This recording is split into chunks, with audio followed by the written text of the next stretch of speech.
तर एक ब्रेकिंग बातमी पाहतोय। हरियाणातील पहिले कल आता हाती आले आहेत। पहिल्या कलमध्ये काँग्रेसला आघाडी मिळाली आहे, तर काँग्रेस 4 जागांवर आघाडी असल्याचं कळतंय। तर भाजप हा एका जागेवर आघाडीवर आहे। तर हरियाणामधले पहिले कल हाती आलेत। पहिल्या कलमध्ये काँग्रेस 5 जागांवर आघाडीवर असल्याचं कळतंय, तर भाजप एका जागेवर आघाडीवर आहे।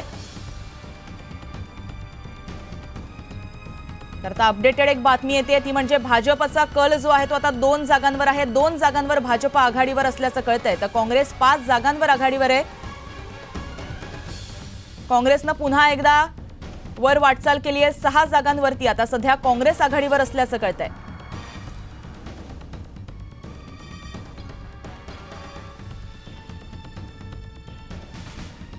पुढे सुद्धा एक ब्रेकिंग बातमी येते। मंत्री गुलाबराव पाटील यांनी जळगावातल्या सभेमध्ये भाजप विरुद्ध जाहीरपणे नाराजी व्यक्त केली आहे।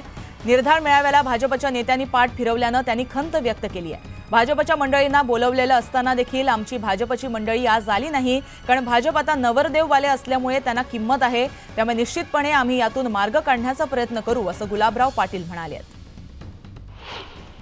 आपणच्या मतदारसंघामध्ये लीड दिलाय आणि सांगायचा अर्थ असाच आहे की आज भाजपच्या आमच्या मंडळीला बोलवल्यानंतर सुद्धा आमची भाजपची मंडळी इथं आली नाही। याच्यावर आम्ही मार्ग काढू, विनंती करू, कारण की त्यावेळेस ते नवरदेववाले, आम्ही नवरदेववाले होते, ते नवरीवाले होते। आता आम्ही नवरीवाले आहे, ते नवरदेववाले आहे। त्यामुळे निश्चितपणाने आम्ही तो मार्ग काढण्याचा प्रयत्न करू।